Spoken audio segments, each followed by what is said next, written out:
It's the Security Weekly News. Welcome to the week of 14 September 2025. I'm Doug White. Welcome to the show. It's now almost officially autumn. The equinox is the 22nd of September, if you didn't know. So get out your garlands and we'll all go dance naked in the forest or whatever your HOA allows for equinox. I mean, mine said, yeah, like as long as everybody's invited. We've got AI Nuns, Steganography, You're Fired, VoidProxy, C++, Carplay, Apriso, Josh Marpet, and more on the Security Weekly News. This is a Security Weekly production for security professionals by security professionals. Please visit securityweekly.com/subscribe to subscribe to all the shows on our network. We interrupt our program to bring you this important message. It's the show that keeps you up to date on the latest security news twice a week. Your trusted source for accurate security information and expert analysis. It's time for the Security Weekly News. Security Weekly and Cyber Risk TV are headed back to one of the biggest identity security events of the year, Oktane 2025, put on by Okta. It's live September 24th through the 26th from the vibrant city of Las Vegas. Oktane 2025 brings together the best minds in identity, security, and technology innovation. And this year, we're turning up the volume. Security Weekly will be on site in full force with Mandy Logan and Adrian Sanabria leading the charge. Get ready for live-streamed executive interviews, exclusive on-site editorial coverage from SC Media, and brand new this year, a live-streamed episode of Enterprise Security Weekly. It's your chance to engage with identity leaders, dive into the future of AI security, and hang out with your favorite Security Weekly hosts. And here's the best part. Security Weekly listeners get an exclusive discount. Just head to securityweekly.com/Oktane, register, and use the promo code OKTNSCMA25 to get your conference pass for $200. That's OKTNSCMA25. Ransomware, supply chain attacks, 0 days. Cyber threats don't wait, and neither should your defenses. With ThreatLocker, you're not just reacting to threats, you're stopping them before they start. Our zero trust endpoint protection locks down your environment with pinpoint control over what's allowed to run and what's not. No guesswork, no blind spots, just proactive, built for now security that keeps your business moving.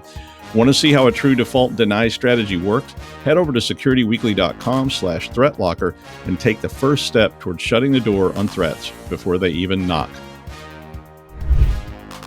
All right, I'm Doug White, and it's the Security Weekly News. Don't forget to hit like, subscribe, and leave a comment, or you will be excluded from the naked equinox dancing. That's right. Wait, what does poison oak look like? Is that vine moving? Maybe we should just move the whole thing indoors. I'm scared. Okay, Steganography. A large creature with 2 rows of large kite-shaped bony plates on its spine and a thagomizer with 4 long spikes at the end of its tail. Wait, I think I have that wrong. Is a large wooden rabbit in which we will hide so we can spring out when the French take us inside the castle.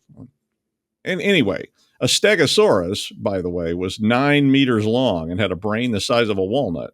So it was like a really dangerous cat with a spiked tail, which is how all cats envision themselves. But steganography, on the other hand, is hiding something inside of something else. So a Trojan rabbit, or as they say, la lapin infiltré. Yeah, something like that. Anyway, a new attack that was based on the old Filefix stuff impersonates meta account suspension warnings in a clickfix attack. Now, the headline said steganography, so I'm still sticking with it. Clickfix attacks, if you don't know what that means, are very common, and they're basically these things where friendly Rachel from Meta calls and asks you to go to a link or sends you an email and says, click here or run this script on your machine at the command line. It will fix all your problems in hacking. Now, yeah, we know about those. Well, the Filefix techniques, which is credited to a red team researcher named Mr. Docs, abuses the address bar in File Explorer to execute commands. So this is something that's been around. But an Interlock ransomware gang used the Filefix to install a rat some time ago using the proof of concept that Mr. Docs put out. This new campaign found by Acronis uses a multi-language phishing page from Meta's support team. and they ask the victim to view an important incident report or their account will be suspended within 7 days. It then asks you to use the copy button to copy a file path. Click on the File Explorer button and paste the path into the address bar to open the document. But it actually copies a PowerShell command with added spaces into the clipboard so that when the file path the file path is all you see, but there's actually a linkage to the clipboard and it puts all the PowerShell stuff up there. I mean, one of the things to immediately tell your people is, anytime somebody sends you something and asks you to start copy, pasting, clicking, that's when you need to get off the train, right? I mean, just don't worry about where it is. Get off the train at this stop. There will be another train later. But ultimately, this thing drops StealC, which is an info stealer. Now, I didn't really feel like it was steganography. Steganography was one of the most common terms that everybody really got into back when I used to do forensics training, and everybody loved to talk about it. They wanted to see it. They wanted to see it in action and so on. But to me, this isn't really steganography in the sense of a file embedded in another file, though. It's a clever abuse of the address bar in File Explorer. It's more of a rabbit painted to look like a moose kind of thing. It's still sneaky, though. Very, very sneaky. Terminations. That fun part of Friday afternoon just before the holidays when Mary Ann from HR, Carla from legal, and Mr. T from security show up at your cubicle with some cardboard boxes. And I get to tell you that your upper management team is too gutless to show up and tell you that you've been fired, so they hired me at great expense to tell you. Your services are no longer needed at Mr. Fufu Erotic Toys and Razor Wire Company. So, yeah. Now, if you listen to my policy recommendations, then your account is already been stopped. You are logged out of the system and your badge doesn't work anymore. You may have noticed something fishy going on when you tried to go to the bathroom and your badge didn't open the door anymore. But not everybody listens. Finwise, which is a bank. Is it a bank for fish, a bank for fishermen, a bank for smart Finnish people? I don't know. Finwise is a bank. And they sent out a warning that they had suffered a data breach after a former employee accessed sensitive files after the end of their employment with no elaboration. They didn't say how they did it or why they were able to access this stuff, but I can give you a big, strong guess. Their accounts were still there and they were able to log in and they were angry that they got terminated. They went home or in the car or down to Starbucks and logged back in. This impacted 689,000 Finwise customers. I mean, look, no one wants to do firings, and nobody wants to fire their employee. Well, some employees, I shall remain nameless, but it does happen. But, employees also die. They quit after putting 144 peeps in the microwave and turning it on deep fat fry. They retire. They pee on their boss's car and storm off. All kinds of things happen, and HR likes to call this separation. So what is your separation plan from a security perspective? I mean, if old Gil heads out to lunch for some liquid courage to get through the afternoon and falls down a manhole or whatever we call those these days, how do you handle that? What if he retires? I mean, I saw user lists with dead people, fired people, repurposed people, and some of them were still active. We were seeing stuff where a person had been dead for 3 years and their account was still being used. Turned out their wife was using their account to get internet. I mean, this one person we interviewed said they just liked having an email address that was from that company, so they kept on using it because they didn't want to change. But they were no longer employed there. And eventually you're going to get that person who will be malevolent and take some kind of harmful action. So get your ducks in a row with this. Hire me to write you a policy. I'll do it. But how do you get down from a stegosaurus? Well, you don't get down from a stegosaurus. You get down from a duck. But get your ducks in a row. VoidProxy is a new phishing as a service operation and is targeting Microsoft 365 and Google accounts. Okta researchers said that VoidProxy uses an adversary in the middle technique, and it can capture credentials, MFA codes, and session tokens.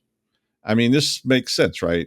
I mean, if you go to a site and it looks sketchy and you've been trained to maybe, check the links, check the URLs, walk away, But if everything seems normal and nothing unusual that isn't happening all the time occurs, you might just go along with this and it seems perfectly normal.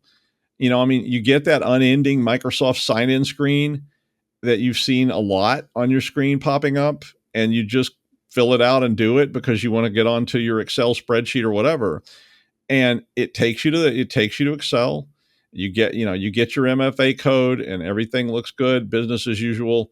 But if that was some kind of phishing attack, it could be an overlay, it could just literally be a fake pop-up, and that thing captures your login and password, and it is still sitting there running, and it captures your MFA information and the session token. You might not even know that has occurred.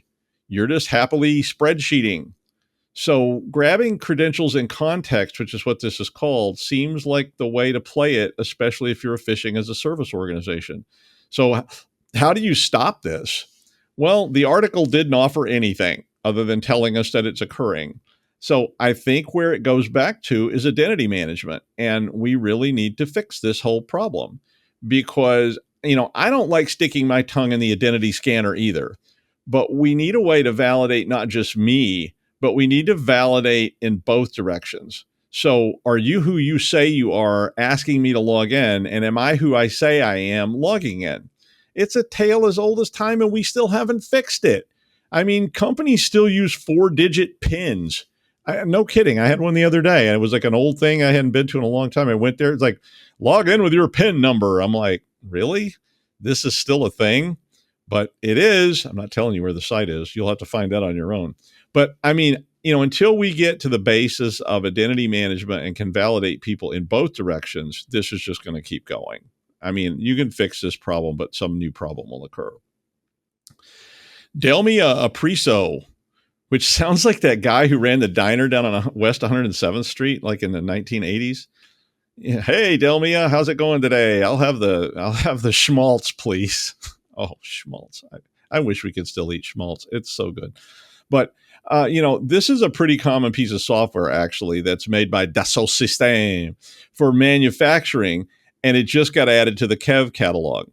Now, CISA, the Cybersecurity and Infrastructure Security Agency, or the Agence de Sécurité à du Sécurité des Infrastructures in France. I need Mandy to say this properly. She speaks French really well. I do not. But anyway, Delmia Apriso, who knows how to, I don't know how to pronounce it. Throat warbler mangrove. I'm not sure. But Delmia Apriso has a critical flaw that would let attackers send malicious payloads that trigger deserialization, bad, and remote code execution. Much, much worse. Yeah, that ought to get you on the KEV. Now, the product is called a MOM-MES, or a Modern Manufacturer Operations Management and Manufacturing Execution System software that manages global production and warehouse operation. Don't search for MOM-MES. No telling what you'll find. I'm sure there's some weird porn site for it, whatever that might mean. But there is a patch for this, and they said you should be applying this already, or right now, or you need to mitigate it. And here it comes. Wait for it. By isolating the Apriso app from the untrusted networks and block attempts to contact it. Again, you don't expose this, right? It's on a private VLAN, only accessible via a VPN that uses multi-factor tongue sensor technology to prevent inappropriate use, and you have to spit in a cup too. I hope so, but apparently some people aren't, and they're still exposing these interfaces to the public, to the I mean, I don't trust any network. So why are you still doing this? If you don't stop it, somebody's going to come get you. They will. Doesn't matter what it is. I see C++ and my eyes light up like a kid with a new video game console. It's like, Xmas morning. Now, I mean, I just see it in a headline. I go, I got to read this. Now, C++ gets a lot of grief because C is all powerful. You can do anything with C. C giveth and C taketh away. Yea, though I walk through the valley of the shadow of Fortran, I will fear no evil because of C. And lo, the committee spake, and let there be rust. And on the 8th day rust appeared, and there was much rejoicing. But because programmers suck, well, C becomes weak when lame programmers create problems with sloppy code. Not because of C, because of programmers. That's who needs to be replaced.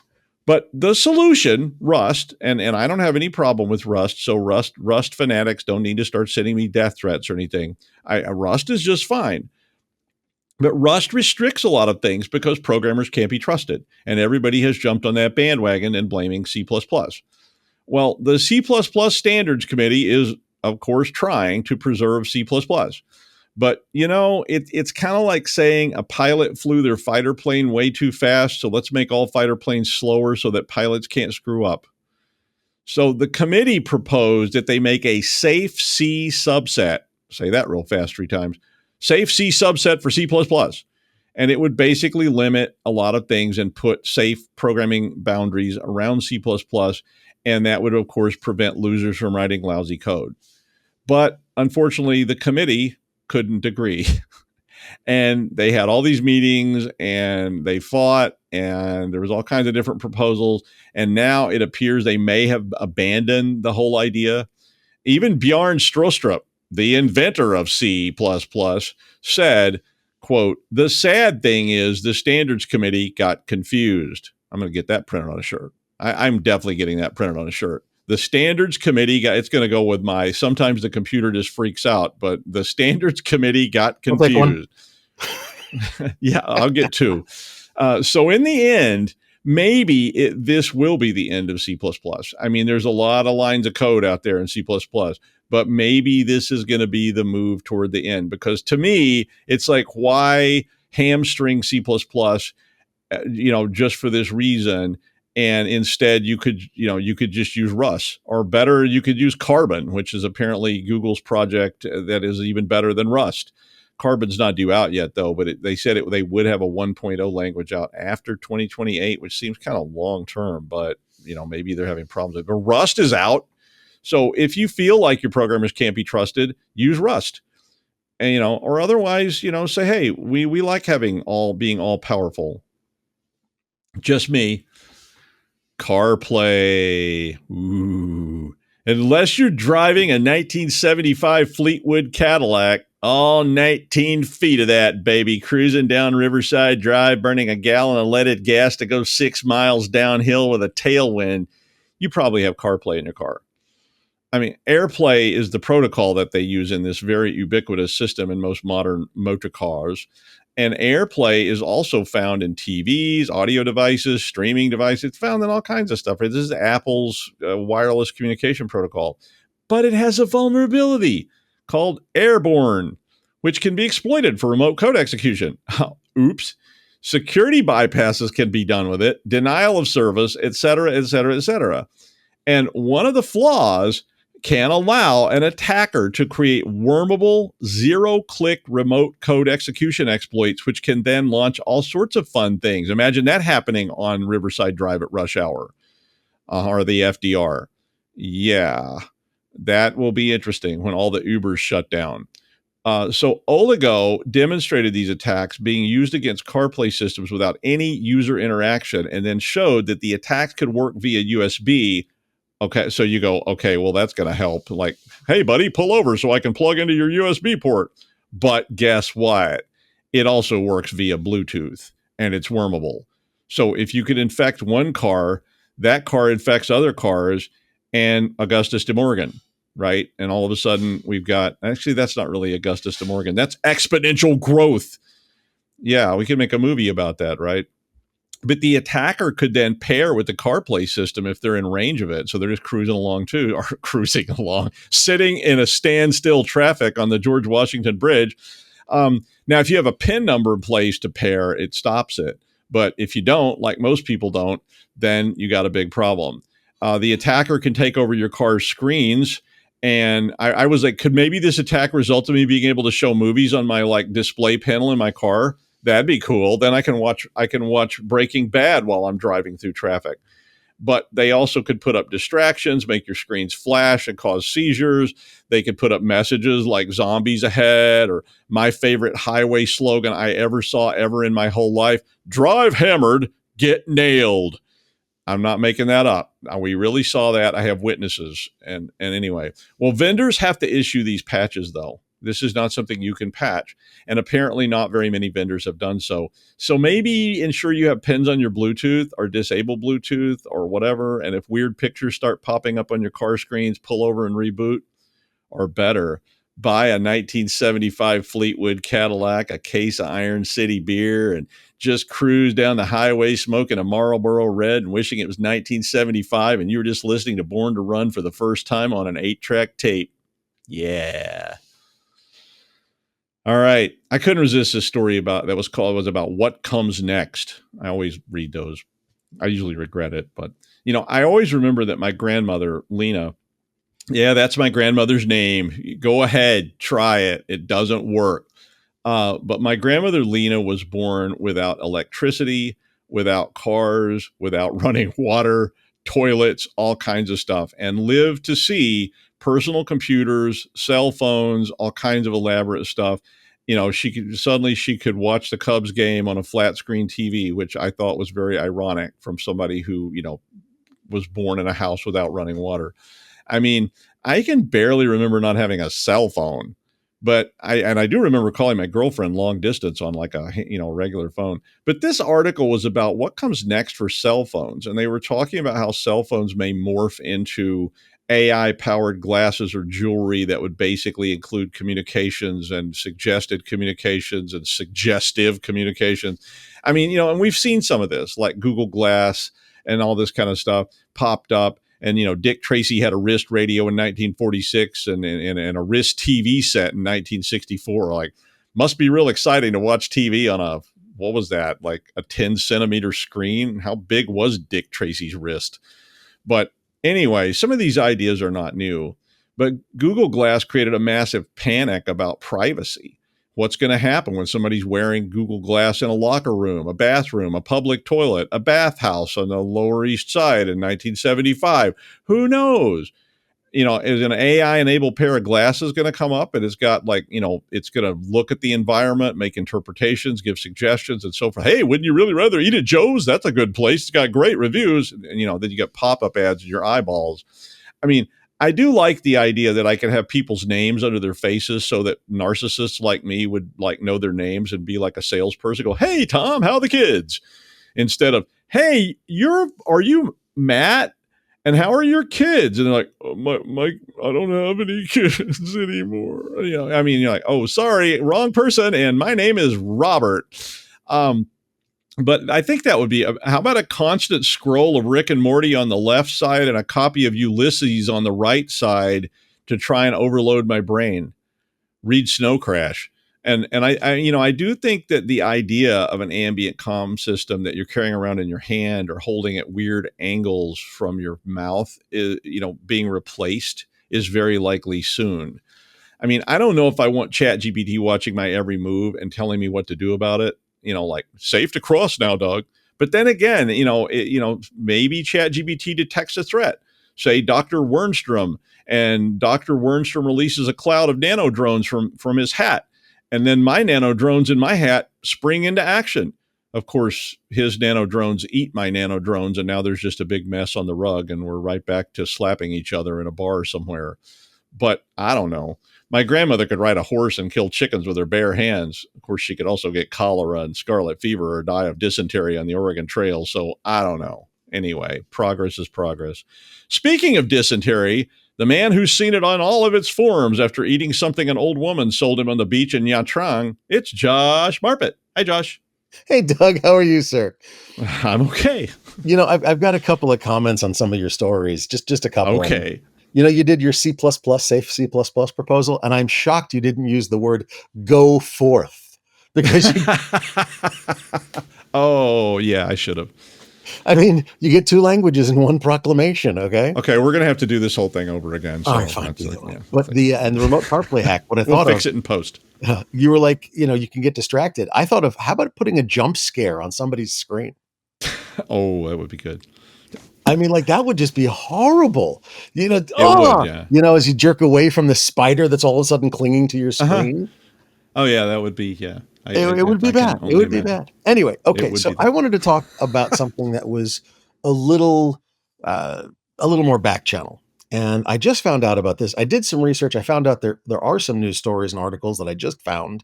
There is some history here, but it's fascinating that it's not as widespread as I thought. So I wanted to bring it out to a little wider audience. This is in the realm of healthcare. So if you're not in healthcare, just feel free to turn off and watch the insides of your eyelids. I don't care. But the point is that traditionally there are two EMR systems, electronic medical record systems, Epic and Cerner. Now, Cerner about 5 or 6 years ago got bought out by Oracle. They're now Oracle Health, but everybody still knows Cerner, so it doesn't matter, whatever you want to call it. And they hate each other. They hate each other with such a passion, it's not even funny. Epic has a campus in California that is described as wizardly. They literally have like a floating forest and Hobbit-inspired houses and things like that. It's really cool. I mean, that's pretty neat. Oracle wrote an article about a few months ago, February, I think, of this year, where they described them as, well, when the wizards want to actually get down to work, they'll use Oracle.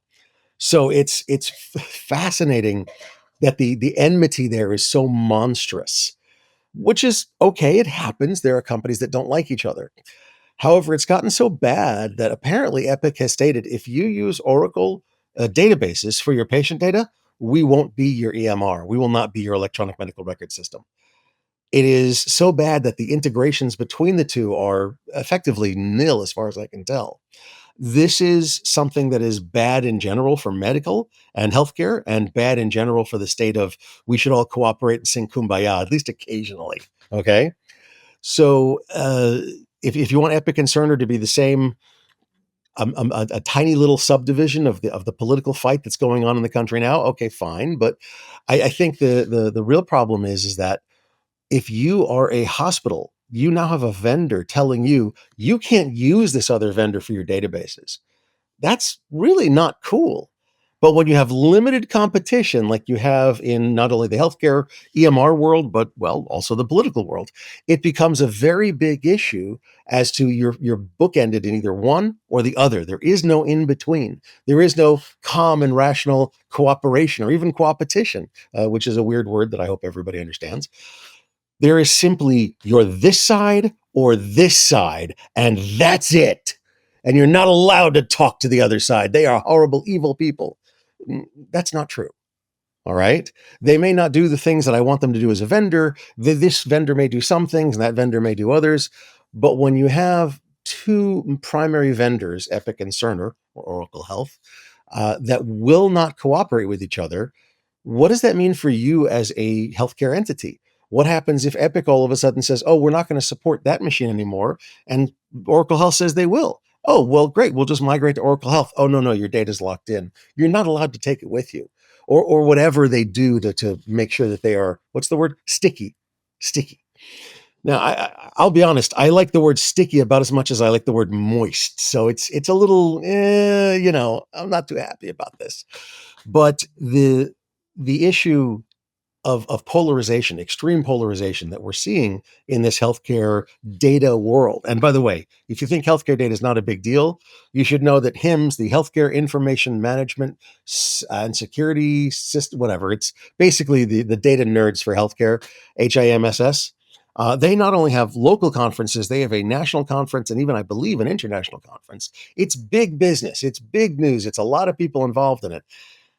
And so handling or having just such polarized entities there, pretty dangerous if you think about it.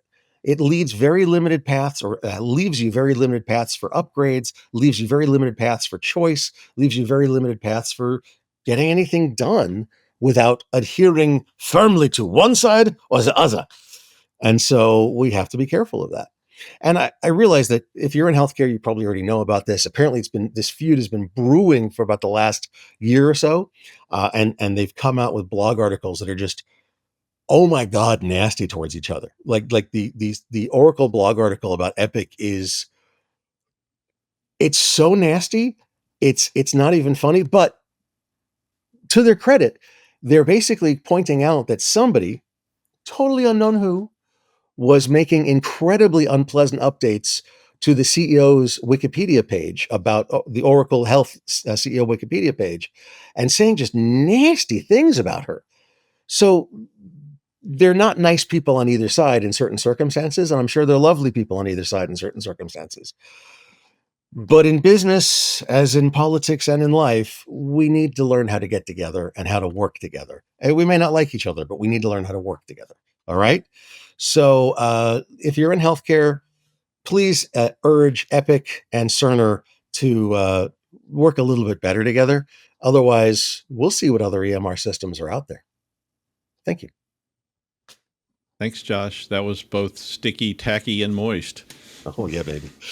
Yeah, is this the way you like it? Thank you, Josh. Well, despite my father taking me to a church every time the doors open because he believed you should do that, I'm not a religious type. I will tell you that I actually ran this story through ChatGPT, and it said it, quote, cracked me up.